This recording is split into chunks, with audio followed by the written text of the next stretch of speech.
Hello everyone. So I have not been uploading lots and lots of video lately because I've been quite busy with school, but I have received a lot of questions from people with regard to the development in the Middle East, and I can say that things are devastating. However, the way things are changing, it's difficult to predict.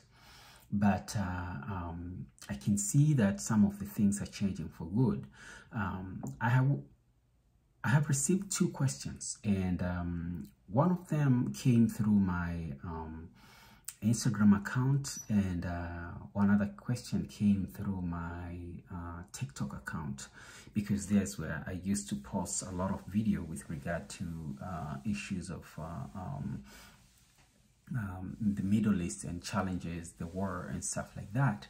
One question I have received, a friend of mine asked me, so Mohammed, what will happen with now there's a ceasefire in the Lebanon with Israel, Palestine still they have not secured any agreement, and new front is opening up in Syria. So are these things coincided, or they are separate issues that are happening? They are not related at all. So my answer to that is that I had to really think through and dig a little bit to do some research. And one thing I can say about the ceasefire in Lebanon is that the ceasefire would not have happened if Lebanese front, the Hezbollah in Lebanon, if they would not have enough firepower to push back Israelis. If the pages and the bombing that they inflicted in them would have destroyed them, it would strip them from the firepower. This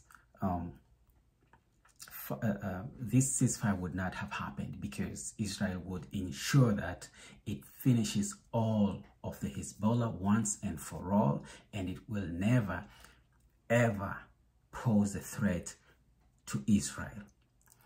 However, though, with Hezbollah bouncing back from their pager, from bombing of their leaders and stuff like that, put themselves in a position where they can respond to Israeli aggression. It really tilted the balance. So it created deterrence to the point where the Israeli who came to the border and they wanted to go into southern Lebanon, they were not able to do that. They tried over and over and over and over, but they were not able to even occupy several villages, right?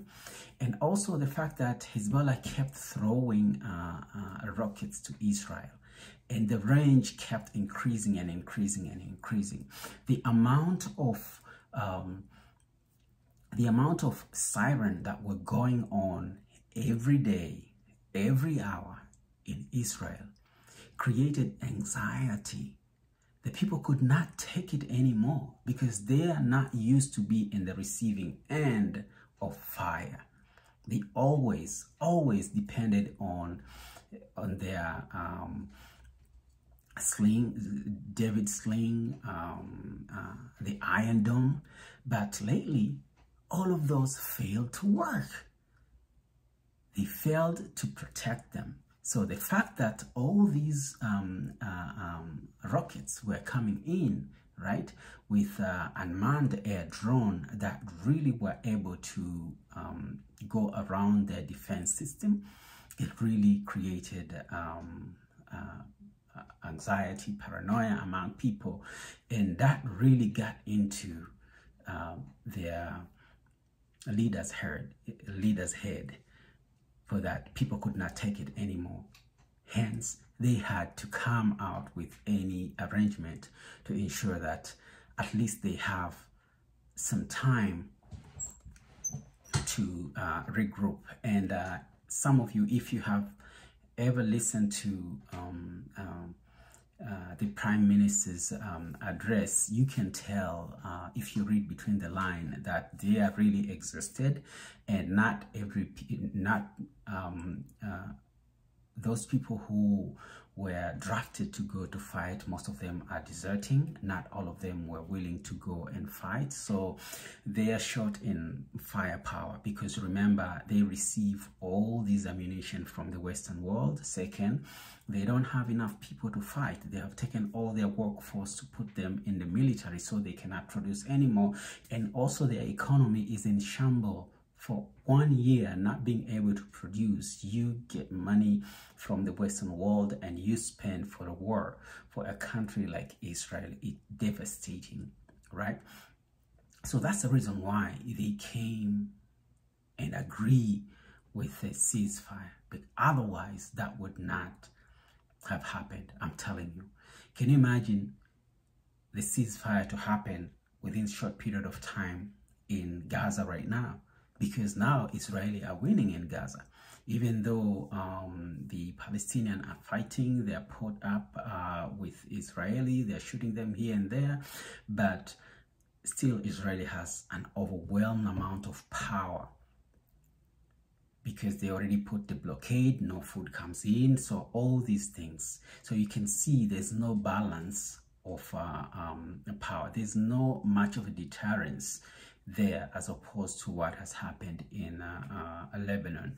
And I know for sure at one point in time there will be a ceasefire. And I know the negotiation that have happened with Lebanon, it also has to do with what's going on in the Gaza Strip. So I know for sure that will come, but I don't know when. And before we get to that point, there will be some atrocities. We have to agree on that. However, let's hope for the best. And next video is going to talk about what is happening in Syria, and if there's a connection with the war in Gaza, or these are the things that are not connected at all. Thank you so much. Thanks for watching. Please like, and if you have questions, please, I like to respond to questions other than just sitting and talking. Great. Thank you so much.